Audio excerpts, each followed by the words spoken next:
Giới thiệu. Ngày nương ta khó sinh mà chết, cha ta đang cùng tiểu thiếp ngắm pháo hoa.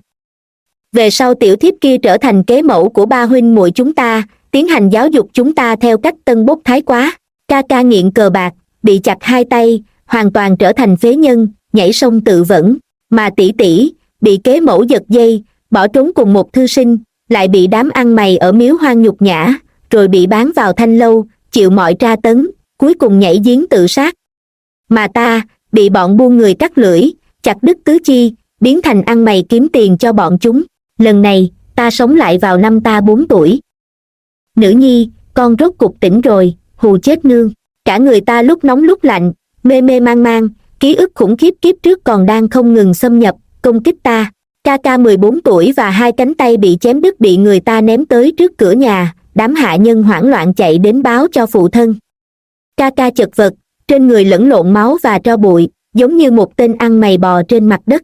Huynh ấy dùng giọng nói khàn khàn cầu xin chúng ta cứu huynh ấy, mà phụ thân chán ghét ca ca đáng xấu hổ như thế. Ông ôm đệ đệ, muội muội do kế mẫu sinh, khuôn mặt lạnh lùng phân phó, ném nó xuống sông. Nếu biết điều, nó nên tự kết liễu cuộc đời. Nếu nó còn muốn sống tạm, các ngươi cứ việc tiễn nó một đoạn đường. Kế mẫu nhu nhược chảy nước mắt, cầu tình, phu quân, đại bảo không phải cố ý, nó còn nhỏ. Phụ thân vừa tức giận ca ca phóng đảng, vô sĩ, lại đau lòng kế mẫu nhu nhược, thiện lương, nói, không phải ta không cho nó cơ hội, mà là dạy nó không chịu sửa. Kế mẫu vội nói, lần này nó nhất định sẽ thay đổi, nếu giờ nó đã thành thái giám, sao không đưa nó vào trong cung, tìm việc gì đó cho nó làm chứ. Ca ca trợn mắt, mắng kế mẫu, ngươi là độc phụ. Cả đời này của ta bị ngươi hại thảm rồi. Cha à, người mù à, người mặc kệ chúng ta, mặc cho độc phụ này. Ca ca bị cha một cước đá bay, đụng vào sư tử đá, phun ra một ngụm máu tươi, nói không ra lời. Kế mẫu ở bên cạnh khóc đến thương tâm, tiếp tục ngăn cản cha lại. Ca ca bị gia đình kéo đi như kéo thịt chết. Lúc đó ta cho rằng kế mẫu thật lòng cầu tình cho ca ca, mãi đến khi tỷ tỷ bị một đám ăn mày lăng nhục, bị bán vào thanh lâu, cầu xin kế mẫu cứu nàng. Ta lén lút trốn ở trong xe ngựa, nghe kế mẫu cười ha ha nói, cả nhà các ngươi đều là kẻ ngu xuẩn, thật sự cho rằng ta thật lòng thật ý với các ngươi chắc. Nói thật cho ngươi biết, nương ngươi khó sinh là do ta hại, ta mua chuộc bà mụ khiến cho nàng ta chảy nhiều máu, còn có ba nghiệt chủng các ngươi nữa, có biết tại sao nhiều năm như vậy, đồ ăn ngon, đồ mặc đẹp ta đều cho các ngươi, mà đối với con của ta lại động một tí là đánh là chửi không. Bà ta cười đầy ác ý, bởi vì ta chính là muốn nuôi các ngươi thành phế vật, không muốn phát triển, ta nói cái gì chính là cái đó, nhìn các ngươi lớn lên thành cái dạng gì kìa. Ha ha, thật sự là không có phụ ta đâu. Kế mẫu là thứ muội của nương ta, tính ra, chúng ta nên gọi bà ta là di mẫu. Bà ta là nữ nhi của một tỳ nữ rửa chân, nhưng lúc cha ta nghỉ lại ở biệt viện Trần Quận đã bò lên giường, thân phận nàng ta thấp kém, không được phụ thân chấp nhận, vẫn luôn ở trong biệt viện Trần Quận. Nương ta đã đính hôn với cha ta từ nhỏ, sau khi bọn họ thành thân năm thứ hai liền sinh ra cặp long phượng thai là ca ca và tỷ tỷ ta, sau đó lại sinh ra ta.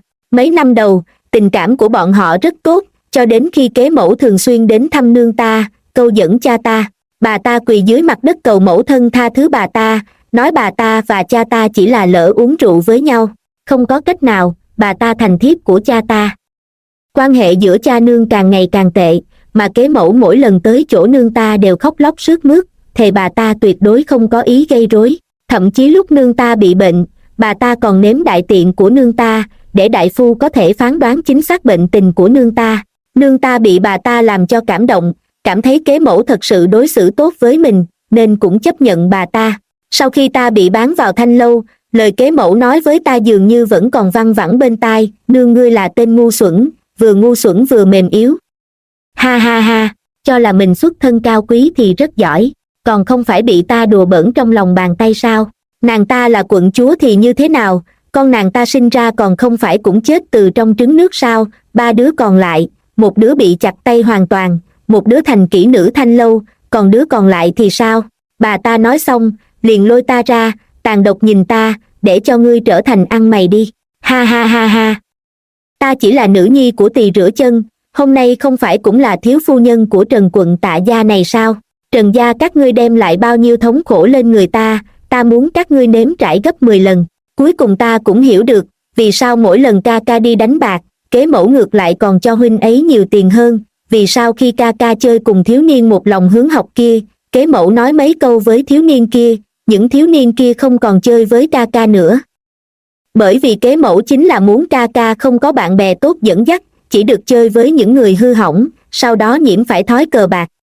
Ta cũng hiểu được, vì sao kế mẫu luôn nói với tỷ tỷ, phụ thân chán ghét ca ca, cũng không ai dám cưới một nữ tử có thanh danh xấu như vậy, muốn tỷ tỷ ta nắm giữ trái tim thư sinh kia, bỏ trốn với hắn, sau đó ta bị bọn buôn người bắt được, cắt lưỡi, chặt hai tay hai chân, ném ở trên đường xin cơm, thật sự rất đau, đau tận xương tủy.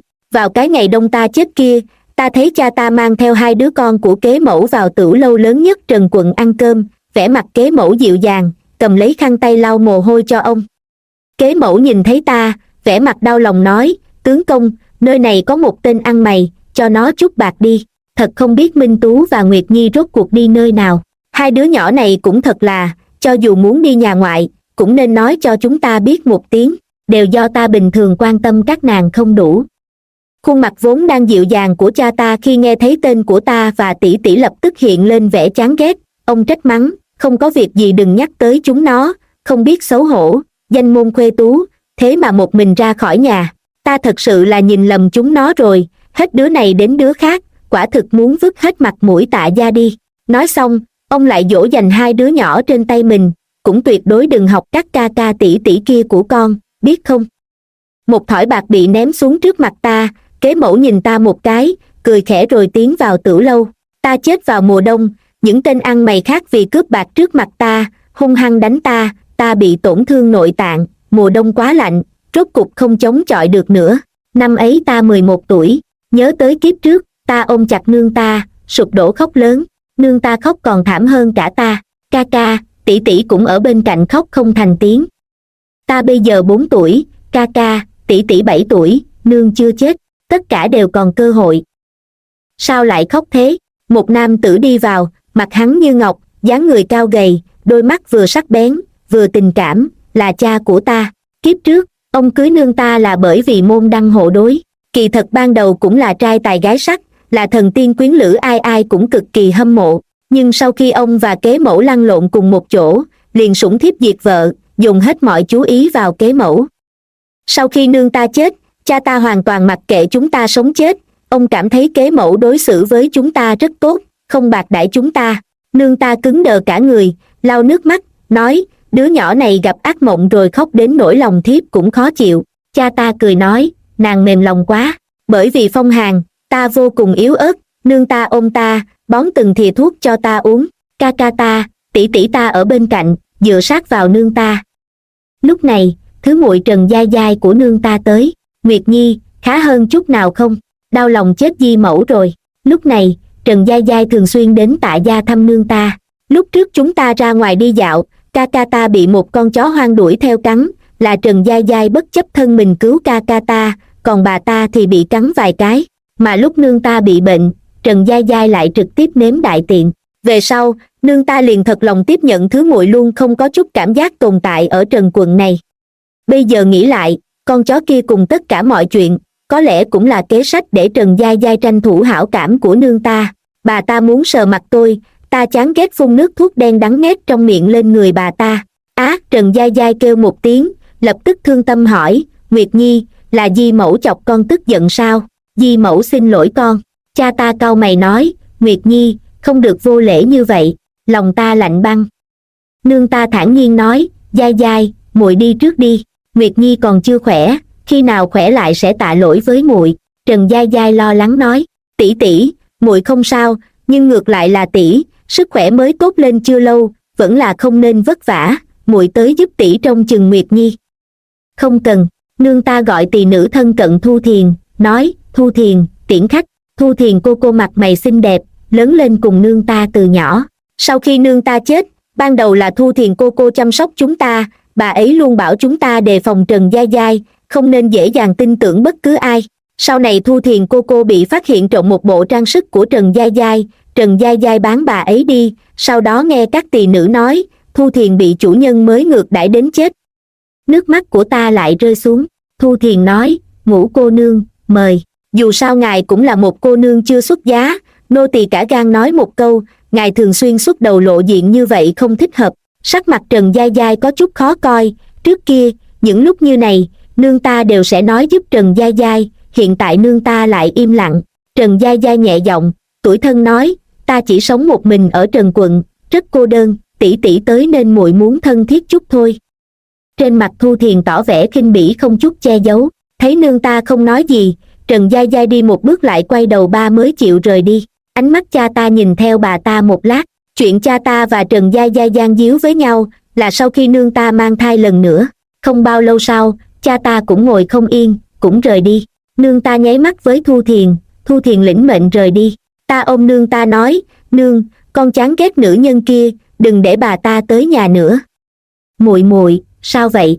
Di mẫu ức hiếp muội sao? Ca ca, tỷ tỷ trăm miệng một lời hỏi. Tôi sốt ruột nói với bọn họ, con nhìn thấy Di nương nhào vào trong lòng cha, còn nghe thấy bà ta lẩm bẩm nói muốn hại chết nương, muốn làm kế mẫu của chúng con, muốn chiều hư ca ca, chặt tay ca ca, để ca ca làm thái giám, muốn bán tỷ tỷ vào thanh lâu, muốn cắt lưỡi của con, chặt tứ chi làm tên ăn mày.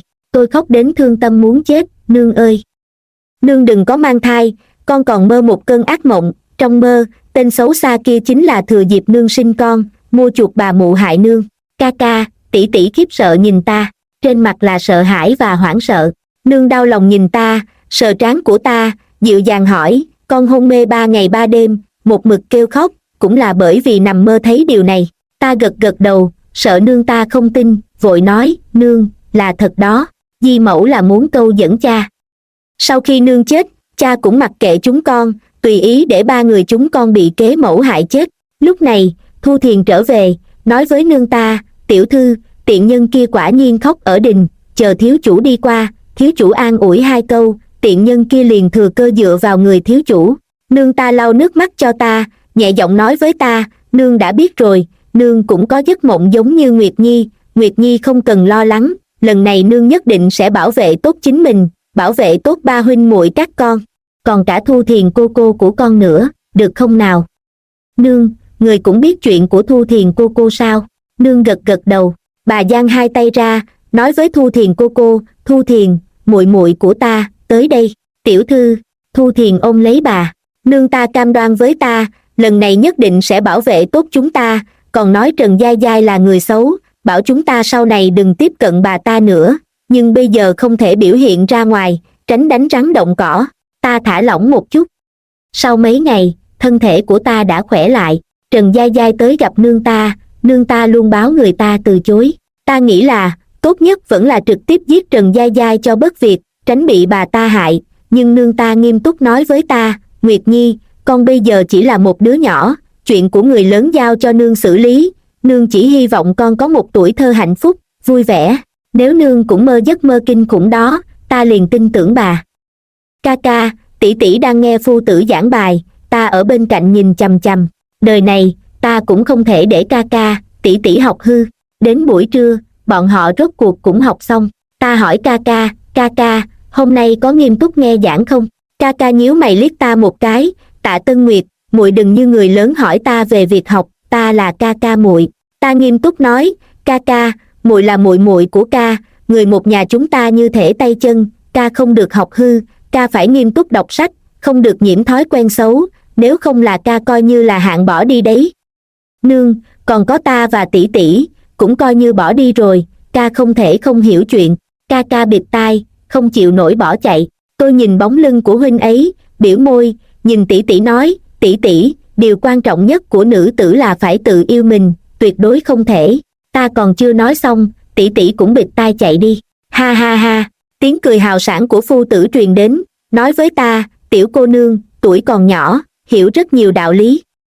Ta được bế lên, ta quay đầu lại, là cha ta, ông cười nói, tiên sinh chê cười rồi, con trai ta học hành thế nào? Phu tử nói, Yến Thanh tư chất thông minh, có tài chỉ cần từng nhìn qua là không quên được, chỉ cần dụng tâm mài dũa, sau này nhất định sẽ thành tài.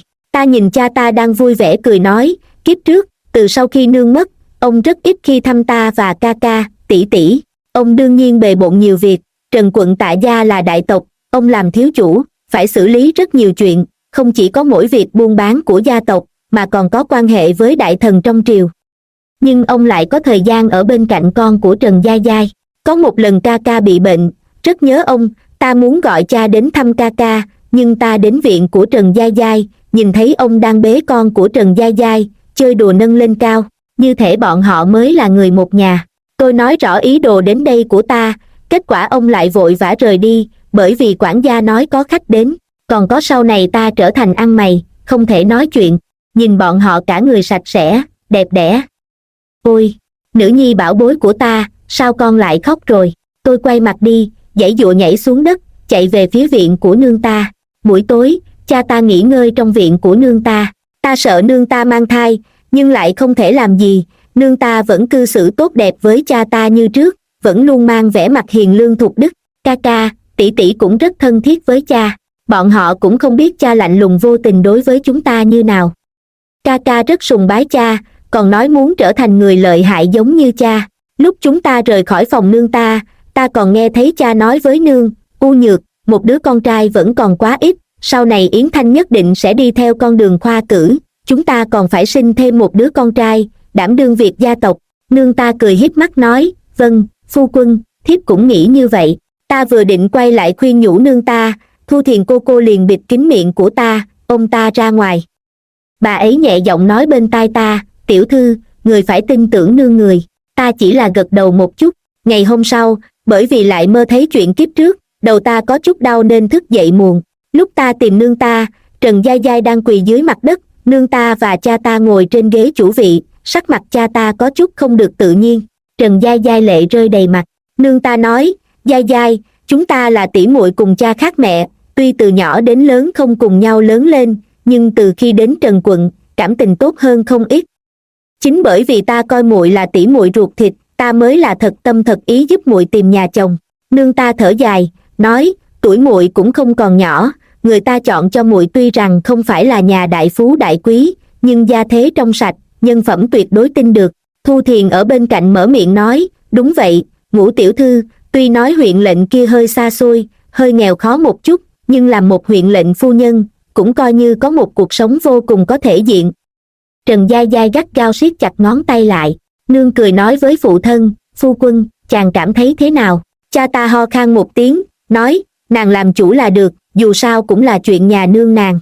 Nương ta lộ vẻ hoài niệm, đã lâu không về Vương Đô, lần trước phụ thân nói ở Vương Đô tốt nhất vẫn nên có chủ nhân, ta còn từ chối, bây giờ nghĩ lại, Yến Thanh tương lai đã theo con đường khoa cử, muốn học hành thì đi Vương Đô mới tốt.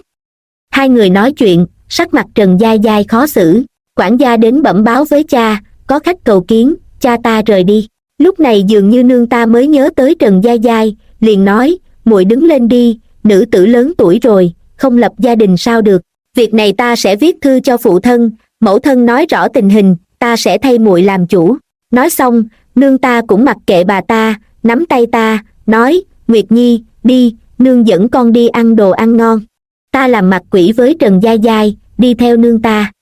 Ca ca, tỷ tỷ ở thư phòng nghe phu tử giảng bài, ta và nương ngồi dưới giàn nho bên ngoài. Ta ngồi trên đùi nương, nhìn khuôn mặt trắng như tuyết của bà, đôi mắt như nước mùa thu, nương ta là mỹ nhân chân chính, Trần Giai Giai hoàn toàn không thể nào so sánh với nương ta. Ta không hiểu, vì sao sau khi nương mang thai, cha ta liền mất hứng thú với nương ta, rõ ràng lúc trước ông vẫn vô cùng tôn trọng và yêu thích nương ta mà. Thu Thiền vội vàng chạy đến, nói mấy câu vào tai nương ta. Nương ta chậm rãi nở nụ cười, nhưng trong mắt lại lạnh như băng. Đêm hôm đó, cha ta vốn nói sẽ về ăn cơm tối cùng chúng ta, nhưng ông không về. Mấy ngày nay, Trần Giai Giai cũng không xuất hiện. Lần nữa gặp mặt, là Trần Giai Giai lệ rơi đầy mặt quỳ gối trước mặt nương ta. Tỷ tỷ, cầu xin tỷ làm chủ cho muội. Muội có việc gì vậy? Nương ta hỏi. Muội đã là người của tỷ phu. Trần Giai Giai khẽ cắn môi nói, ngày đó tỷ phu uống rượu say, muội muốn đi chăm sóc hắn, không nghĩ tới. Nương ta hung hăng tát Trần Giai Giai một cái, tức giận đến mức toàn thân run rẩy, mắng, ngươi. Sao ngươi có thể làm loại chuyện này? Đúng lúc này cha ta tiến vào, sắc mặt không tốt, đá thẳng vào người Trần Giai Giai, nổi giận đùng đùng nói, tiện nhân, ngươi lại dám hạ độc ta. Trần Giai Giai phun ra một ngụm máu, cha ta từng học võ công, lực chân rất mạnh. Trần Giai Giai khóc lóc bò tới, bi thương nói, Vân Xuyên ca ca, muội đã là người của huynh, muội không gả cho huynh thì gả cho ai được nữa, muội thật lòng với huynh mà. Sắc mặt cha ta vô cùng khó coi, ông nhìn chằm chằm Trần Giai Giai như muốn phanh thây xé xác bà ta. Ông hô to một tiếng, người đâu, đánh tiện nhân này 50 gậy, ném ra ngoài. Nương ta phất tay, ra hiệu chúng ta lui về. Ta lén lút quay lại, trốn ở ngoài cửa nghe bọn họ nói chuyện. Giọng nói của nương ta vô cùng bi thương, nếu chàng thích nàng ta, muốn nạp nàng ta làm thiếp, ta cũng sẽ đồng ý, vì sao phải giấu ta làm loại chuyện cẩu thả khó coi, làm nhục gia môn này chứ. Giọng nói đắng chát của cha ta vang lên, U Nhược, ta sai rồi, ta bị tiện nhân kia che mắt, ta vốn thấy nàng ta đáng thương, lại là muội muội của nàng, hơi tốt với nàng ta một chút, không nghĩ tới nàng ta lại muốn bò lên giường của ta. Còn hạ độc ta. Nương ta khóc nức nở, cha ta vẫn luôn an ủi. Nương ta lại hỏi, vậy bây giờ chuyện đã như vậy, chẳng lẽ còn có thể coi như không thấy hay sao? Cha ta nói, chúng ta chưa có phát sinh bất cứ thứ gì, tiện nhân này không biết cho ta ăn thứ gì, ta bây giờ.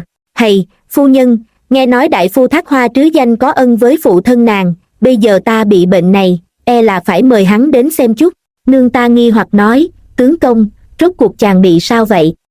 Cha ta trầm mặt, nương ta khuyên nhủ, chúng ta là phu thê, là hai mà như một, nếu như chàng có chuyện, ngoại trừ thương lượng với ta, còn có thể nói với ai đây?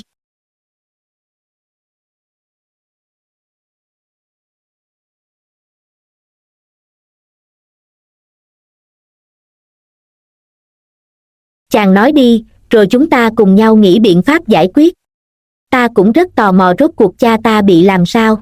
Khổ nạn của kiếp trước, Trần Giai Giai và cha ta đều là tội không thể tha thứ. Cha ta nghiến răng nghiến lợi nói, tiện nhân kia hại ta bất lực, bất lực. Bất lực là sao cơ? Ta còn chưa kịp hiểu rõ, đã nghe thấy nương ta ôm lấy cha ta, và khóc bi thương. Trần Giai Giai bị đánh 50 gậy, chỉ còn thoi thóp. Cha và nương ta đi thẩm vấn bà ta.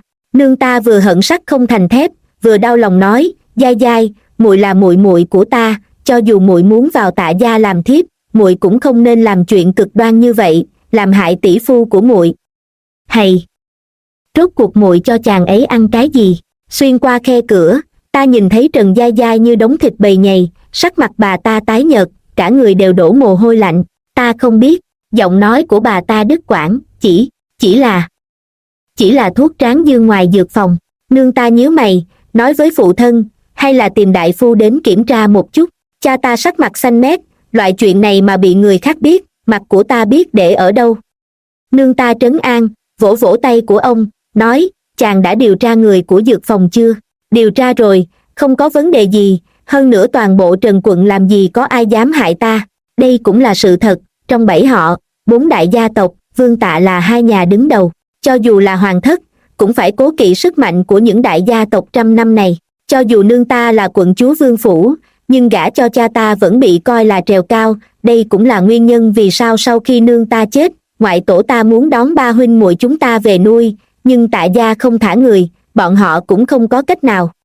Cha ta lạnh lùng nhìn Trần Giai Giai, hừ nói, U Nhược, đừng trách ta không nể mặt Vương Phủ các nàng, chỉ là tiện nhân này cho dù xuất phát từ tâm tư gì, hiện tại hại ta không có mặt mũi như vậy, thiên đao vạn quả nàng ta cũng không thể giải hận. Nương ta còn chưa nói gì, đã thấy cha ta cắt lưỡi Trần Giai Giai. Ta sợ tới mức hôn mê bất tỉnh, đến tận chiều ta mới tỉnh lại.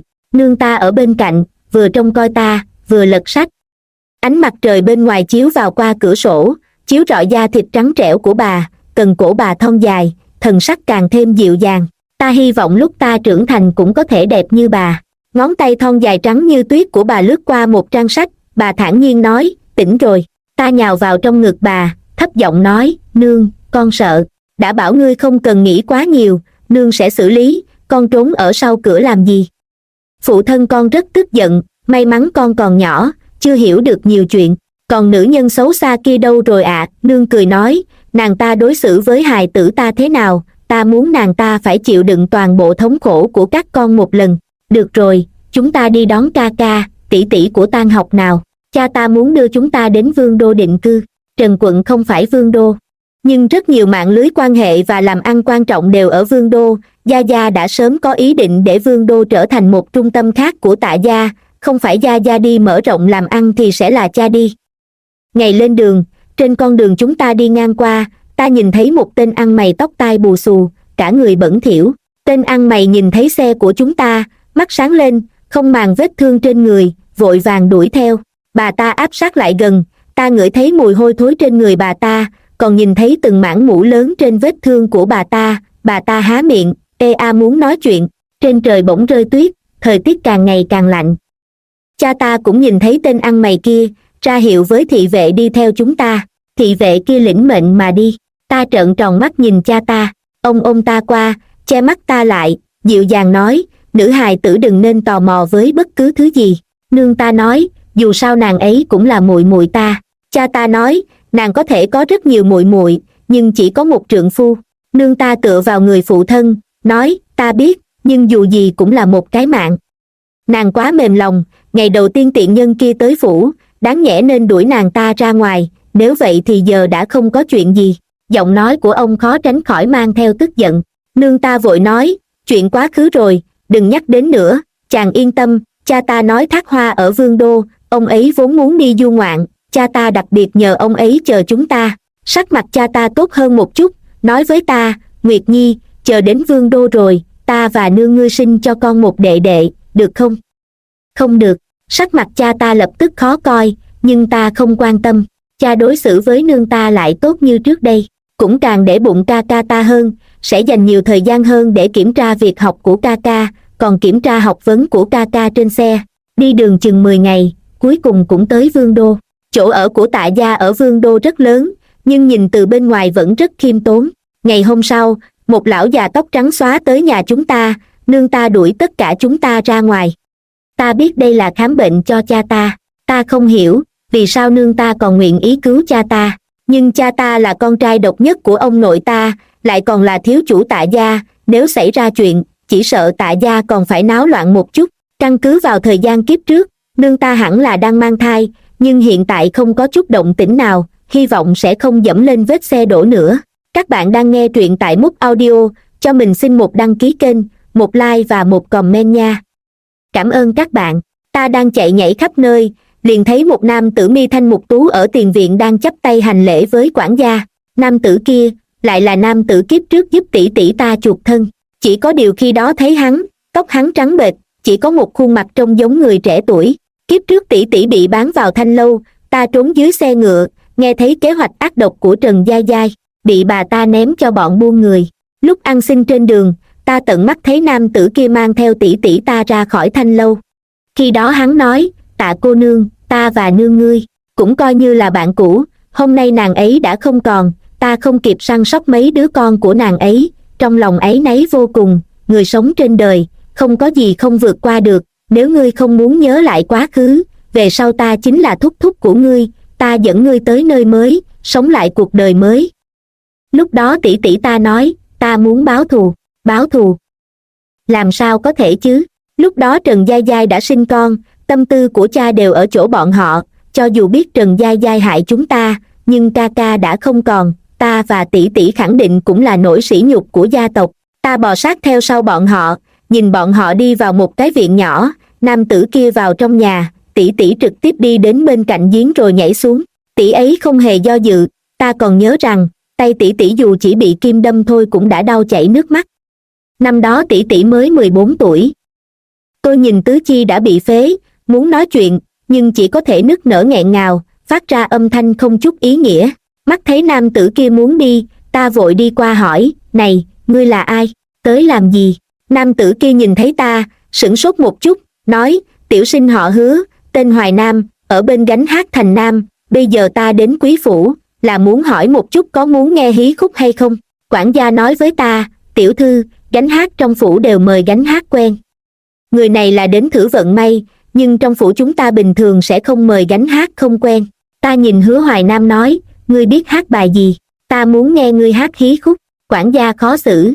Hứa Hoài Nam vui vẻ nói, tiểu sinh biết hát rất nhiều bài. Hắn không phải bằng hữu của nương ta không có thể nào quen biết thứ dân, nhưng hắn là người tốt. Lúc này, cha nương ta tiễn đại phu kia đi về, sau khi hành lễ một phen, xe ngựa tiễn đại phu kia rời đi. Sắc mặt cha ta rất nhẹ nhàng, ông nhìn thấy chúng ta, hỏi, có chuyện gì thế? Ta ngây ngô nói, cha, con muốn nghe hắn hát hí khúc. Ta nhìn sắc mặt nương ta, rất bình tĩnh. Hứa Hoài Nam nhìn thấy cha nương ta, cực kỳ cung kính hành lễ, giống như tất cả những người làm lụng để kiếm miếng cơm manh áo. Cha ta nói, vậy thì sắp xếp đi. Nói xong, một tay ôm lấy ta, một tay dắt nương ta đi. Đoàn hát của Hứa Hoài Nam bắt đầu đến hát hí khúc, ta rất thích. Nương ta có đôi khi đi xem, có đôi khi không đến, nhưng mà ban thưởng rất nhiều. Cha ta khỏi bệnh rồi, điều này làm ta rất là khó hiểu. Tuy nhiên nương ta thề, bà tuyệt đối sẽ không sinh con, còn ở trước mặt ta uống một chén thuốc. Thu Thiền cô nói uống thuốc này rồi, nữ tử sẽ không thể mang thai. Ca ca, tỷ tỷ và ta đều được đưa vào thư viện hoàng gia đọc sách, mỗi ngày cha đều rất bận rộn. Nương không mang thai. Nương còn giúp cha nạp 2 thiếp thất, 2 năm trôi qua, cũng vẫn không sinh được hài tử. Thân thể của nương ta vẫn luôn không tốt lắm, cho nên bà và cha ta luôn chia phòng ngủ. Tôi nghe Thu Thiền cô nói, Trần Hoài Nam đã chuộc thân cho mình khỏi gánh hát, còn tự mở một tửu lâu. Chỉ trong chớp mắt, đã 8 năm trôi qua, cha ta vẫn chưa sinh ra được một đứa con nào, cho nên dồn nhiều tinh lực vào việc bồi dưỡng ca ca ta. Ca ca 17 tuổi đã thành thám hoa lang, nghe nói hoàng đế vốn định cho huynh ấy làm trạng nguyên, nhưng tướng mạo hai người còn lại thực sự không giống thám hoa, cho nên để ca ca trở thành thám hoa lang.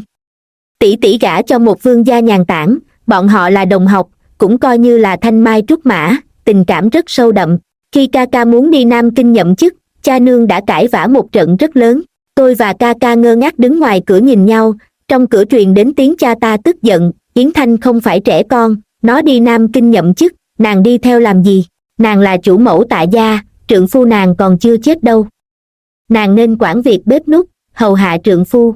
Giọng nương ta vẫn dịu dàng bình thản như trước, nói, Yến Thanh mới 17 tuổi, quan trường sóng gió quỷ quyệt, đạo lý đối nhân xử thế lại phức tạp, hơi không cẩn thận sẽ lầm đường lạc lối. Nó cũng là hy vọng của Tạ gia, thiếp không thể không coi chừng, nhỡ đâu xảy ra chuyện, vậy phải làm sao bây giờ? Nương lại đổi ngữ khí, nói, đúng rồi, để thiếp giúp chàng nạp thêm 2 người thiếp nữa, tư sắc xinh đẹp hơn, coi như thiếp chịu tội với chàng, được không? Nàng có ý gì? Cha ta nghiến răng nghiến lợi. Nương ta nói, Yến Thanh là nhi tử của thiếp, nó đến Nam Kinh, thiếp nhất định phải đi theo. Nguyệt Nhi sắp đến tuổi bàn chuyện cưới gả, nàng không ở bên cạnh dạy bảo nó, không tìm nhà chồng như nó, nàng yên lòng để ta một mình ở Vương Đô. Nương ta khó hiểu nói, Nguyệt Nhi mới 14 tuổi, đứa nhỏ này không thể rời khỏi thiếp dù chỉ một ngày được, ta làm sao có thể để lại ở Vương Đô được. Đương nhiên là ta sẽ đưa theo cùng. Ta và ca ca liếc nhau, thật ra chúng ta đều có thể cảm nhận được mấy năm nay nương ta vô cùng xa cách cha ta. Nương ta vốn rất tốt với cha ta, tự tay may quần áo, làm đế giày cho ông. Cha ta uống say cũng sẽ đích thân đi bón canh gừng. Cha ta bị bệnh, đương nhiên là sẽ canh gác trắng đêm. Nhưng không biết từ khi nào, nương ta bắt đầu không ngừng nạp thiếp cho cha ta. Ông bị bệnh, bà chỉ liếc mắt nhìn một cái rồi rời đi, bà sẽ không bao giờ tự tay làm bất cứ thứ gì cho ông nữa. Những lúc nói chuyện với cha ta, thứ bà cảm thấy hứng thú nhất chính là việc học hành hoặc là kế hoạch tương lai của ba huynh muội chúng ta. Việc làm ăn của Tạ gia bà cũng có để ý, nói như thế nào nhỉ? Chính là mẫu thân ta không còn quan tâm đến cha ta nữa. Ta không biết cha ta có phát hiện ra hay không. Hồi bé, ta từng ngây ngô nghe bọn họ cãi nhau. Lúc đó, giọng cha ta như thú bị nhốt trong chuồng. Ông hỏi nương ta rốt cục đang giận dỗi điều gì, có thể đừng vậy nữa không? Lúc đó nương ta nói bằng giọng vô cùng khó hiểu, nói cha ta nghĩ nhiều rồi, bà không giận gì cả. Chúng ta nghe thấy tiếng chén rơi trên mặt đất, không cần phải nói, nhất định là cha ta đập. Trần U Nhược, ngươi đừng được một tấc lại muốn tiến một thước, rốt cuộc ngươi có điều gì không hài lòng? Suốt bao năm qua, ta rốt cuộc có lỗi với ngươi chỗ nào? Bây giờ con cái đều lớn, ngươi lại nháo nhào chuyện này với ta. Ngươi đi theo nhi tử, người khác nhìn nhà chúng ta thế nào? Ngươi không biết xấu hổ, nhưng ta vẫn còn cần mặt mũi. Có muốn tương lai Yến Thanh cưới vợ hay không? Có muốn Nguyệt Nhi lấy chồng nữa hay không? Nương ta vẫn giữ dáng vẻ không nhanh không chậm, thậm chí trong giọng nói còn mang theo ý cười nhàn nhạt. Phu quân, chàng thật sự suy nghĩ nhiều rồi, thiếp chỉ lo lắng cho Yến Thanh. Trong mắt thiếp, nó vẫn chỉ là đứa trẻ. Chàng đang nghĩ gì vậy? Nếu không phải Tạ gia chúng ta cần phải giữ nhiều mối quan hệ, thì chắc chắn hai người chúng ta đều đi cùng nhi tử rồi. Hơn nữa, mặt mũi gì mà mặt mũi, cũng không phải hòa ly. Chàng nói đúng không? Bầu không khí lập tức im lặng đến nghẹt thở. Một lát sau, cha ta nói, ngươi còn muốn hòa ly trong hòa bình. Thiếp không nói như vậy, ngươi đã từng muốn. Cha ta nói chắc nịch, ngươi đã từng nghĩ tới chuyện đó, những năm này, ngươi không chịu gần gũi với ta, còn nạp thiếp cho ta, ngươi lại còn nói không muốn như thế, chàng suy nghĩ nhiều rồi, nương ta vẫn chỉ nói câu kia, có phải ngươi thích con hát kia không? Cha ta hỏi, ai cơ? Đừng tưởng rằng ta không biết, tiền chuộc thân của hắn là ngươi cho, còn có tửu lâu kia, cũng có dấu vết của ngươi, cho dù các ngươi che giấu cẩn thận, nhưng ngươi cho rằng ta tra không ra sao? Thiếp không biết chàng đang nói cái gì, nương ta thản nhiên nói, ý chàng là Hứa Hoài Nam, chỉ là nữ nhi thích nghe hắn hát hí khúc, ta liền khen thưởng nhiều một chút, ta và hắn cũng chưa từng nói chuyện qua.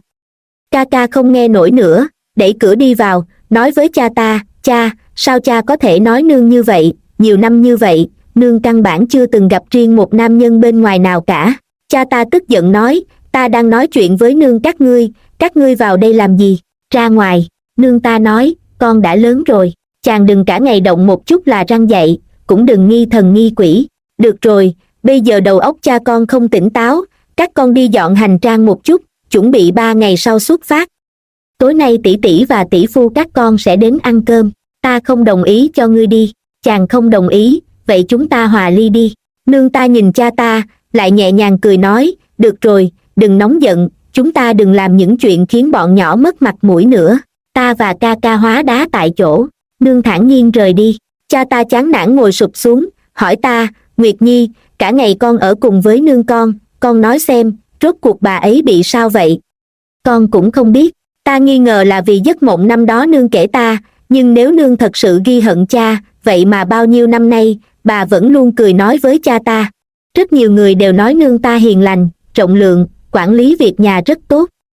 Bọn hạ nhân hai mặt nhìn nhau, Thu Thiền cô dẫn theo người thu dọn hành lý.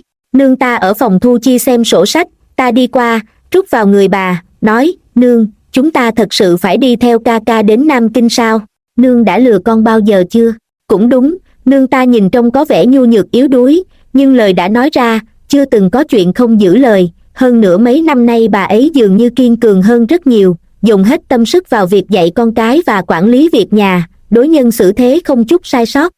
Nhưng về việc cha ta nói nương có quan hệ với Hứa Hoài Nam thì sao? Bọn họ quả thật có quan hệ, hẳn là quen biết trước khi nương ta xuất giá, nhưng mấy năm nay, bọn họ chắc chắn không có quan hệ gì. Buổi tối, sắc mặt cha ta vẫn rất khó coi, tỷ tỷ cũng khuyên nương ta, muốn bà buông tay cho ca ca ra ngoài xông xáo, nhưng nương ta vẫn không bị lay động. Cha ta cuối cùng cũng chấp nhận, ông không có đứa con nào khác, chỉ có 3 huynh muội chúng ta, mà 3 người chúng ta đã trưởng thành, ông chỉ có thể kính trọng nương ta hơn, nếu không chúng ta sẽ có ý kiến đối với ông. Con cái luôn đứng về phía mẫu thân. Lúc ăn cơm, ca ca ta nói, cha, Hài Nhi cũng cảm thấy nương đi theo Hài Nhi cùng nhau nhậm chức tương đối tốt, rất nhiều chuyện có người thương lượng, Nam Kinh phồn hoa, quan hệ nhân tế cũng phức tạp, Hài Nhi cũng sợ không ứng phó được, đây đương nhiên là cho cha ta một bậc thang đi xuống. Nương ta dịu dàng nói, đứa nhỏ ngoan, phàm là có điều gì không hiểu, còn có thể viết thư hỏi cha ngươi một chút, thảo luận với những đồng học, bằng hữu kia của ngươi, học thêm điều tốt từ người khác, cũng đọc sách nhiều hơn, lấy sử làm gương. Ca ca chăm chú lắng nghe, nói, Hài Nhi ghi nhớ lời dạy bảo của nương. Ta khẽ mỉm cười, như vậy mới đúng. Ca ca trời sinh thông minh, có phụ mẫu ở bên cạnh chỉ đạo, ở trong học đường lại gặp được sư phụ và bạn tốt, bây giờ làm quan ở triều đình, Tạ gia lại có gia nghiệp lớn, huynh ấy không có khả năng đi lầm đường nữa. Cha cũng dặn dò mấy người là ca ca nên giao thiệp nhiều hơn, thấy ai mặt mũi có thiện ý là được. Nhưng ngược lại không nhắc gì tới chuyện nương và ta đi Nam Kinh nữa. Từ sau khi cha nương chia phòng ngủ, ta thường xuyên ngủ cùng với nương. Buổi tối, lúc ta ngủ mơ mơ màng màng, ta nghe thấy bên ngoài có tiếng cãi nhau. Không, là cha đơn phương tức giận. Mấy năm nay nương chưa từng tức giận với cha, luôn cười tủm tỉm. Cha nổi giận đùng đùng nói, rốt cuộc nàng đang làm loạn cái gì? Có thể trực tiếp nói ra hay không? Nương ta vẫn như vậy, thiếp không có náo loạn, thiếp không yên lòng nhi tử, cho nên muốn đi theo. Vậy nàng yên lòng ta, phu thê chia rẽ hai nơi là có ý gì? Nhiều tiểu thiếp hầu hạ chàng như vậy, chàng còn không hài lòng. Nương ta khuyên nhủ, hơn nữa, chúng ta đã hơn 30, cũng coi như vợ chồng già, thiếp náo loạn với chàng làm gì? U Nhược, chúng ta ban đầu không phải như này, những tiểu thiếp kia là chính nàng muốn nạp cho ta không có yêu cầu. Thiếp đương nhiên biết, có các nàng chăm sóc chàng, thiếp cũng yên tâm. Cha ta bất lực nói, ta đã làm sai cái gì? Sao nàng phải đối xử với ta như vậy? Mấy năm nay, ta không nói ta tốt đến mức nào, nhưng thân là trượng phu, thân là phụ thân, thân là người thừa kế gia tộc, ta tự nhận là đã làm được việc nên làm, dù là ngày lễ ngày Tết với nhà nương nàng, ân tình lễ nghĩa qua lại, ta cũng chưa bao giờ lười biếng. Ta biết nàng xa cách với ta, nàng chia phòng ngủ với ta, không muốn gần gũi với ta tôn trọng nàng, nàng có thể trực tiếp nói cho ta biết, rốt cuộc ta có chỗ nào khiến nàng không hài lòng hay không? Nương ta im lặng, Nguyệt Nhi cũng không thân thiết với ta nữa. Giọng nói của cha truyền đến, từ sau khi bị bệnh, tính tình Nguyệt Nhi liền thay đổi lớn, thường xuyên khóc, nhưng trước đó, ta cũng không làm chuyện gì khác người. Bởi vì Trần Giai Giai, nương ta cuối cùng vẫn nói, bởi vì nàng ta đã trở thành một cái gai trong lòng thiếp, ta và tiện nhân kia không có phát sinh chuyện gì. Cha ta sốt ruột nói, hơn nữa nàng ta đã chết từ lâu rồi, tại sao nàng lại vì một ả tiện nhân mà xa lạ với ta và nàng còn phải sống cả đời. Nương ta không nói lời nào, một lát sau mới nói, có lẽ vậy, kỳ thật nếu như không phải do lần đó ngoài ý muốn, chàng hẳn là sẽ chủ động cưới nàng ta vào cửa đi. Cha ta không nói gì, nương ta cười nói, thật ra thiếp không nghĩ tới chàng sẽ thích nàng ta, chẳng qua nếu lúc đó chàng nói ra, thiếp cũng sẽ giúp chàng nạp nàng ta vào, dù sao chúng ta cũng là tỷ muội. Được rồi, đều là chuyện đã qua, thiếp chỉ là lúc ấy không nghĩ thông suốt, sau khi nghĩ thông suốt, thiếp liền cảm thấy không thể để chàng chịu ấm ức, cho nên mới nạp thiếp cho chàng. Nói thật, thiếp gả cho chàng lâu như vậy, chỉ có chuyện kia khiến thiếp không vui trong lòng thôi, nhưng chuyện này đã sớm trôi qua, thiếp cũng không còn để tâm. Xin lỗi, năm đó ta bị nàng ta mê hoặc, khi đó ta cũng mới 25 tuổi, thành hôn với nàng đã nhiều năm vẫn chỉ có một mình nàng, có chút, cho nên đột nhiên thấy nàng ta cả ngày lắc lư ở trước mắt ta, trong lòng liền, không sao, thiếp hiểu mà. Nương ta nói, chúng ta còn phải sống với nhau cả đời, chuyện quá khứ qua rồi cứ để nó trôi qua, thiếp đã an bài mọi chuyện trong nhà rồi, các nàng ấy sẽ chăm sóc chàng thật tốt, sang năm thiếp và Nguyệt Nhi sẽ trở về cùng chàng. Ta cảm thấy lời gì cũng bị nương ta nói hết. Cha ta nói, thật ra nàng vẫn là trách ta, cảm thấy ta không nên động tâm với người khác, không nên nạp thiếp, đúng không? Nhưng mà những thiếp kia là nàng chủ động nạp. Suyệt. Nương ta nói, đừng nói như vậy, thiếp nổi tiếng hiền lương thục đức, đoan trang rộng lượng, chàng nói như vậy sẽ ảnh hưởng đến thanh danh của Tạ gia chúng ta, ảnh hưởng đến nhi tử, nữ nhi của chúng ta. Cha ta tức giận bỏ đi, nương ta đóng cửa, quay đầu lại nhìn ta, cười nhạt một tiếng nói, quỷ nhỏ này, đánh thức con rồi à? Ta tựa vào ngực nương, nhẹ nhàng hỏi, nương, những năm này, người vất vả lắm đúng không? Vất vả gì đâu? Nương cười rất dịu dàng, bây giờ thấy tỷ tỷ con gả đi cũng không tệ lắm, ca ca con lại có tiền đồ, trở thành chỗ dựa của các con, ta là đương gia chủ mẫu ở Tạ gia, còn có nữ nhi xinh đẹp như con ở bên, ta còn vất vả gì chứ? Điều ta muốn hỏi là, rõ ràng bà không thích cha, còn muốn nạp thiếp cho cha, trong lòng có phải rất khó chịu hay không? Nhưng bà rõ ràng không muốn nói chuyện này, ta cũng chỉ có thể từ bỏ. Nhưng điều khiến ta khó chịu là cha ta không cho phép ta đi Nam Kinh. Lúc ăn sáng ngày hôm sau, ông nói với nương ta, nàng muốn đi Nam Kinh thì nàng tự đi đi, nhưng con gái phải ở lại bên cạnh ta. Phụ thân nói với ta, Minh Tú đã gả ra ngoài, Nguyệt Nhi ở nhà mà kén rễ. Ta muốn tìm cho nó một người trong đám con cháu bần hàn, người làm nương như nàng không muốn ở lại, vậy để nó ở lại tự kén chồng đi. Cha ta lại nói, nàng đi rồi, chuyện trong nhà ai sẽ chủ trì, quản gia sao có thể so với người trong nhà. Ta thấy nếu phụ thân đã muốn giữ Nguyệt Nhi lại, vậy giờ bắt đầu học tiếp nhận sự vụ trong gia tộc cũng được. Nương ta trầm tư một lúc, nhìn ta nói, như vậy cũng tốt. Nguyệt Nhi, cứ nửa tháng con lại viết cho ta một phong thư, kể một chút tình hình gần đây của con. Làm việc không nên nhanh nhảu, có gì không hiểu thì hỏi. Bà lại nói liên miên rất nhiều, cuối cùng để Thu Thiền cô lại cho ta. Ta không biết nên cảm thấy như nào, ta cảm giác bị nương và ca ca bỏ rơi, trong lòng rất cô độc, nhưng nương nói ta nhất định phải học được cách trưởng thành. Vì sao bà không thể ở lại đây? Ta không nghĩ ra, nương yêu ca ca, cũng yêu ta và tỷ tỷ, bà cũng không có thiên vị ca ca giống như những người khác trong nhà. Có lẽ là không muốn gặp phụ thân, ta đoán như vậy. Ca ca xoa xoa đầu của ta, nói, đừng giống như chó con bị vứt bỏ, chờ mấy năm nữa ca sẽ về Vương Đô đón muội. Nương và ca ca đi rồi.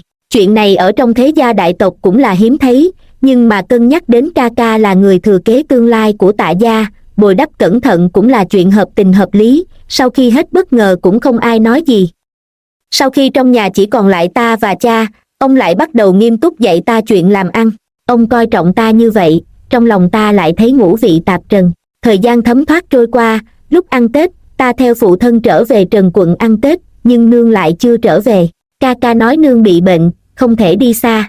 Tâm trạng của cha ta rất tệ, cả dịp Tết đều u ám. Sang năm sau, ta đi theo ca ca đến Nam Kinh thăm bà. Ta vẫn luôn biết nương là mỹ nhân rất đẹp, tỷ tỷ có 8 phần mỹ mạo của nàng, mà ta chỉ được có 5 phần. Cho dù sinh ra ba chúng ta, hiện giờ đã 35 tuổi, nhưng thoạt nhìn bà cũng chỉ giống như thiếu phụ hơn 20. Mà cho dù là ở Trần Quận, hay là ở Vương Đô, bà dường như luôn chìm nghiễm trong đại trạch viện tối tăm, không chút nổi bật. Bây giờ, khóe mắt, đuôi lông mày của bà đều là ý cười kia là phát ra từ đáy lòng. Nương, con tưởng người bị bệnh mà. Ta nhào vào lòng bà, chậm chạp nói. Ánh mắt bà từ ái, bà vuốt ve gương mặt của ta, tự hồ như đang nhìn xuyên qua ta để nhìn người khác. Chỉ nghe bà nói, con rất giống phụ thân con. Hắn có khỏe không? Cha khỏe mạnh, chỉ là công việc trong nhà bề bộn, không thể đến thăm người. Cha có nhờ con đưa thư. Ta lấy thư ra, nương không đọc, chỉ để ở một bên, nói, để nương xem tiểu tâm can nương yêu nhất đi theo phụ thân con học làm ăn thế nào rồi nào. Ta kể tỉ mỉ từng chuyện một trong suốt năm qua, nương và ca ca đều nghe rất nghiêm túc. Cuối cùng, nương nói, vậy là tốt rồi, phụ thân con cũng có lòng rồi. Ở Nam Kinh mấy ngày, ở chung với nương như tỉ muội, ta cảm thấy trong lòng thoải mái hơn rất nhiều. Một chiều nọ, ca ca nói với ta, muội muội, ta dẫn muội đi bái kiến thúc thúc. Trong lòng ta có chút nghi hoặc, Tạ gia chúng ta ở Nam Kinh cũng có thúc thúc. Ta đi theo huynh ấy đến hậu viện, phía sau phủ đệ của ca ca là cỏ thơm tùng, còn có một chút mai tàn. Nương và một nam tử dáng người cao ráo ngồi đối diện nhau, bọn họ đang nói cái gì đó, trên mặt nương mang theo ý cười nhàn nhạt. Mãi đến khi nghe thấy tiếng bước chân của chúng ta, nam tử kia mới xoay người lại, chính là Hứa Hoài Nam. Năm tháng ưu ái hắn vẫn là bộ dáng phong quang cương nguyệt như cũ, giữa lông mày có ý cười, nhìn ánh mắt của ta, phảng phất như đang nhìn ta 5-4 tuổi. Nương kéo tay của ta, nói với ta, chào thúc thúc đi. Thúc thúc, hắn cho ta một cái hồng bao. Ta nhìn nương một cái, bà ra hiệu ta nhận lấy. Chỉ là một lần gặp mắt chóng vánh, mọi người kể chuyện gần đây, sau đó Hứa Hoài Nam rời đi, ca ca cũng đi làm việc. Nương uống ngụm trà, nói với ta, Nguyệt Nhi, con đoán được ta muốn làm gì rồi chứ, con sẽ trách ta sao? Ta lắc đầu, chỉ là phía phụ thân. Nương nói, ta sẽ giả chết. Ta há miệng, chỉ có thể hỏi, nương, người đã nghĩ kỹ chưa? Giữa hai lông mày của bà lại xuất hiện vết sầu lo như ngày xưa, sau đó bà lại lập tức nhoẻn miệng cười, nụ cười còn sáng lạng hơn cả hoa nở ngày xuân. Ban đầu vì để ba huynh muội các con có thể thuận lợi trưởng thành, ta đã nóng vội kinh doanh suốt 10 năm, hiện giờ ca ca con làm quan, tỷ tỷ con xuất giá, con cũng có thể một mình đảm đương một phía. Trong lòng ta hoàn toàn nhẹ nhõm, ta muốn sau này được sống cuộc sống của mình. 5 ngày sau, bà ngã xuống nước trong lúc đi thuyền, hài cốt không còn, ta và ca ca khiêng quan tài trở về Trần Quận. Cha ta như phát điên, hỏi chúng ta đã có chuyện gì xảy ra. Cha ta suy sụp rất lâu, lúc nương rời khỏi Vương Đô, trong lòng hắn còn chờ mong bà trở về, thậm chí ông còn đuổi thiếp thất của mình đi. Khi đó nương viết thư cho ta, lần nào ông đều ở bên cạnh nhìn, chờ đợi trong thư có thể nhắc đến ông một câu, nhưng nương ta một chữ cũng không viết cho ông. Bây giờ nương ta sẽ không trở về nữa, cha ta cũng suy sụp tinh thần. Ta không biết có nên an ủi ông hay không. Cũng không biết an ủi ông như thế nào. Nương và Hứa Hoài Nam đã đổi sang thân phận mới, bọn họ dùng thân phận mới đến quan phủ làm hôn thư, ngày hai người thành thân, ta và ca ca đều có mặt. Hứa Hoài Nam khóc, nương cũng khóc, bọn họ sẽ đến đất Thục, cùng sống nốt quãng đời còn lại. Tôi cũng sẽ để Thu Thiền cô rời đi sau 1 năm nữa, cố hương của bà ấy cũng là đất Thục, như thế này, cũng thật tốt đẹp. Ngoại truyện về U Nhược. Giấc mộng mà Nguyệt Nhi nói là kiếp trước của ta khó sinh mà chết, linh hồn phiêu đãng ở Tạ gia. Ta nhìn thấy ngày ta chết, hắn đang cùng Trần Giai Giai ngắm pháo hoa. Ta chết, hắn đương nhiên cũng đau lòng, nhưng rất nhanh liền quên, tình cũ không sánh bằng tân hoan. Lúc chúng ta thành thân, hắn yêu ta, kính ta, luôn đặt ta ở trong lòng, nhưng tình cảm sâu đậm đến mấy, tự hồ cũng không thoát sự mài dũa của thời gian. Dần dần, nhiệt tình không còn, hắn thường xuyên thất thần, trên quần áo cũng dính mùi son phấn của nữ tử khác. Ta không ngờ Trần Giai Giai lại có ý tưởng muốn trở thành thiếp thất của Tạ gia. Sau khi ta chết, bọn trẻ được Trần Giai Giai nuôi dưỡng ngày càng không ra dáng. Yến Thanh mới 14 tuổi đã nghiện cờ bạc, Trần Giai Giai mua chuộc những người đó, khiến nó trở thành phế nhân. Trái tim đau đớn tê tâm liệt phế, Yến Thanh chỉ ho khan một tiếng, ta cũng đã đau lòng rất lâu, nhưng sau khi ta chết, nó lại phải chịu đau đớn đến mức như vậy. Cuối cùng ôm hận mà chết. Còn có Minh Tú, nữ nhi tươi tắn nhất của ta, bị những lưu dân kia kéo vào trong miếu hoang, chịu đựng tra tấn không thuộc về mình, lại bị bán vào thanh lâu, thân phận nó vốn còn cao quý hơn cả công chúa. Còn có con gái nhỏ của ta, từ nhỏ cơ thể yếu ớt nhiều bệnh, ngón tay của nó bị chặt mất, lưỡi bị cắt đi. Cuối cùng đáng thương nhìn phụ thân của nó ôm cái thứ hại chết mẫu thân, ca ca, tỷ tỷ mình, nhìn người một nhà bọn họ vui vẻ hòa thuận. Ta vô cùng hận không thể biến thành lệ quỷ, cắn nuốt từng mảnh huyết nhục của bọn chúng. Con cái của ta bị nuôi hư mấy năm nay, phu quân Tạ Vân Xuyên của ta từng làm cái gì?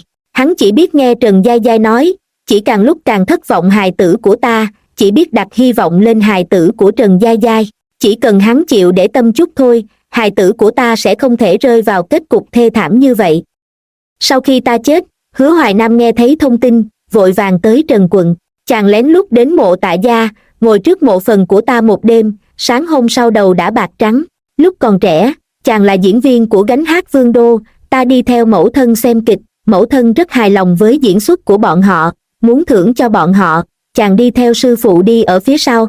Ta vừa dạo một vòng từ bên ngoài về, vừa vặn gặp chàng ở đầu cầu thang.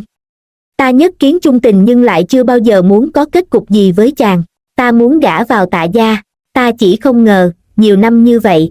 Chúng ta thậm chí một câu cũng chưa nói với nhau, ta chỉ đi theo phía sau mẫu thân xem mấy cảnh của chàng lại có thể vì ta mà từ Vương Đô đến Trần quận, thậm chí một đêm bạc đầu.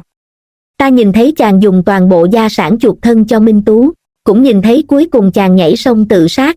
Còn có Thu Thiền, muội ấy bị Trần Giai Giai cố ý bán cho chủ gia có thanh danh ngược đãi hạ nhân. Bọn họ đều bởi vì cái chết của ta mà vận mệnh xảy ra biến hóa nghiêng trời lệch đất. Sống lại một đời, ta tuyệt đối sẽ không dẫm lên vết xe đổ. Mẫu thân đã xin Thác Hoa vài loại thuốc. Một loại là thuốc có thể khiến cho nam tử không lên được. Một loại là thuốc có thể khiến cho nam tử không sinh được con. Tranh sủng ở hậu viện, điều quan trọng nhất không phải nữ nhân, mà là nam nhân. Trước tiên, ta khiến Trần Giai Giai đưa thuốc bất lực cho Tạ Vân Xuyên uống, sau đó lại chữa bệnh cho hắn, để hắn không sinh được con nữa. Hắn tưởng là di chứng sau khi Trần Giai Giai hại hắn. Cứ như vậy, 3 đứa con của ta chính là hài tử duy nhất của Tạ gia, cho dù hắn có bao nhiêu tiểu thiếp cũng không thể thay đổi. Ta tuân theo khuôn phép cũ, một lòng dạy dỗ con cái, làm tốt chuyện đương gia chủ mẫu nên làm. Cuối cùng bọn họ cũng trở thành dáng vẻ mà ta mong đợi. Lúc đến Nam Kinh, Hứa Hoài Nam cũng ở trên thuyền. Chàng vẫn như xưa, còn mang theo chút ngượng ngùng. Năm đó chàng tới Tạ phủ kéo mối làm ăn, sau đó ta bảo Thu Thiền giúp chàng đôi chút, giúp chàng chuộc thân, lại mở tửu lâu cho chàng. Chàng không từ chối, chỉ thu xếp ở đó, sống ngày qua ngày. Chúng ta vẫn im lặng như cũ, có lúc chạm phải, có lúc không gặp. Ngày đó sóng to gió lớn, rất nguy hiểm, ta và tỳ nữ đứng không vững, chàng vọt vào, gắt gao bảo vệ ta, tránh cho ta bị va chạm. Khi nhi tử xông vào, trông thấy Hứa Hoài Nam, sắc mặt rất khó coi. Sau khi gió êm sóng lặng, Hứa Hoài Nam đỏ mặt muốn rời đi, ta lên tiếng, đa tạ ân cứu mạng của công tử. Chàng lóng ngóng tay chân, vội vã rời đi. Nhi tử chất vấn ta, nương, tiếp xúc với nam nhân bên ngoài như vậy là trái với lời dạy của thánh nhân. Ta nhìn dáng vẻ phong thanh khí chính của nó bây giờ, dáng người thẳng tắp, lời nói thẳng thắn, tùy tiện xuất hiện trên hội thơ du ngoạn thưởng thức nào đó, vừa có thể khiến thiếu niên tranh nhau kết giao, cũng có thể khiến các thiếu nữ che miệng nhìn lén. Ta không nói gì, bảo nó đi ra ngoài. Đến Nam Kinh, nhi tử nhậm chức rất thuận lợi, hiện giờ nó chỉ là một huyện lệnh nho nhỏ, nhưng cũng thức khuya dậy sớm, cả ngày bận rộn, xem hồ sơ vụ án, thăm viếng dân chúng thôn quê, cũng thường xuyên đi thư viện giao lưu với học sinh địa phương. Cuộc sống của hai nữ nhi bây giờ cũng dần đi vào quỹ đạo. Điều khiến ta giật mình nhất là, Tạ Vân Xuyên lại có ý định bồi dưỡng Nguyệt Nhi, để nó tiếp nhận một phần gia nghiệp của Tạ gia. Nguyệt Nhi không ngờ học rất thuận buồm xuôi gió, không biết có phải là ảnh hưởng của giấc mộng kia hay không. Tâm địa của Nguyệt Nhi quả thực vô cùng cứng rắn hơn cả ca ca, tỷ tỷ mình. Lúc ngắm sông Tần Hoài, ta lại đụng phải Hứa Hoài Nam, chàng đang ngơ ngẩn nhìn mặt sông như đang thấy ảo mộng. lòng ta đau xót. Chàng mua một tiểu viện, lúc ta mặc nam trang đến hỏi thăm chàng lấy làm kinh hãi. Khắp nơi trong viện đều là hoa tươi nở rộ, tiểu viện yên tĩnh, trên giàn nho nở đầy hoa tường vi. Đúng là một cảnh đẹp khó gặp. Chàng pha trà, lễ độ ngồi ở một bên, lại vội vàng vào nhà, cầm một cái hộp ra, đẩy sang cho ta. Tôi mở ra, là ngân phiếu và khế ước mua bán nhà. Đây là lợi nhuận của Tửu lâu kia, còn có khế ước nhà mấy năm nay ta mua được. Cho ta làm gì? Ta cười, đóng nắp lại, là tiền của nàng. Chàng mím môi nói, ta chỉ là đang giúp nàng xử lý, vậy thì tiếp tục để ở chỗ chàng đi. Chàng yên lặng một lúc, sau đó vui vẻ hỏi, sao nàng lại tới Nam Kinh? Trong nhà nàng, nhi tử ở đây, ta đương nhiên không muốn ở nhà. Chàng có chút nghi hoặc. Sau đó ta thường thường đến gặp hắn, đương nhiên là mặc nam trang, vào bằng cửa sau. Cảm giác cũng không tệ lắm, ở cùng với chàng rất thoải mái, ngoại trừ câu nệ ban đầu, chàng cũng có thể kể chuyện làm ăn mấy năm nay, kể về việc chăm hoa, chàng thật sự rất thích chăm hoa. Lúc chàng vui vẻ còn có thể cất giọng vài câu, sau đó lại lập tức ngượng ngùng hỏi, có phải hành động của ta không được hay không? Nàng hẳn coi thường những thứ này lắm phải không? Ta cười, lắc đầu, ta thích dáng vẻ này của chàng, chia sẻ tất cả mọi thứ với ta, không giống Tạ Vân Xuyên, ta luôn phải đề phòng hắn, tính kế hắn, lại không thể trực tiếp giết hắn. Ta vốn đã nghĩ tới việc giết phát Tạ Vân Xuyên, nhưng hài tử không có phụ thân, gia tộc thiếu một người thừa kế, Tạ gia nhất định cũng sẽ chịu chút ảnh hưởng, còn không biết những thân thích kia của hắn sẽ giày vò chúng ta như thế nào. Nhi tử phát hiện chuyện của ta, vẻ mặt âm trầm, khó hiểu nói, con không hiểu tâm tư của nương. Luận về thân phận, người nọ quả thực không thể đánh đồng với phụ thân. Luận về tướng mạo, cho dù người nọ có là kiểu nữ nhân thích, nhưng phụ thân cũng không kém. Hơn nữa phụ thân và mẫu thân có tình cảm nhiều năm như vậy, hôm nay mẫu thân làm ra chuyện này, nếu bị người khác biết, nhất định sẽ mất hết thanh danh. Ta nhìn nhi tử bảo bối này của mình, nhớ tới chuyện kiếp trước nó gặp phải, trong lòng thỉnh thoảng vẫn đau xót. Ta kể tất cả mọi chuyện kiếp trước cho nhi tử, nó không thể nào không tin. Nguyệt Nhi từ nhỏ đến lớn luôn dùng đủ mọi cách, sợ nó và Minh Tú đi lầm đường nên tận tình khuyên bảo, nó vốn dĩ chỉ cho là Nguyệt Nhi lắm lời, giờ nghe chuyện này xong, còn gì mà không giải thích nổi chứ. 3 ngày sau, nhi tử gặp ta, nó chua chát nói, mẫu thân bây giờ muốn thế nào? Muốn thế nào? Muốn nhẹ nhõm và tự do mà thôi, cũng muốn không phụ lòng người có tình cảm sâu đậm với ta mà thôi. Ta cũng nên sống vì mình một lần. Ta và Hứa Hoài Nam rời khỏi Nam Kinh, đến đất Thục. Năm thứ 2, ta sinh một đứa nhi tử. Chàng là người rất tốt, không có chí hướng gì lớn, cũng không ra ngoài xã giao, cả ngày ở nhà nuôi con cùng chăm sóc hoa cỏ, thỉnh thoảng vui vẻ điều gì, sẽ lại cất giọng hát cho ta nghe. Năm 15 tuổi, ánh nhìn ta thoáng qua nhau. 20 năm thoáng qua trong nháy mắt, và rồi cuối cùng lúc này, chúng ta lại ở bên nhau. Thật tuyệt. Cảm ơn các bạn đã lắng nghe. Chúc các bạn một ngày tốt lành. Hẹn gặp lại ở bộ truyện sau nhé.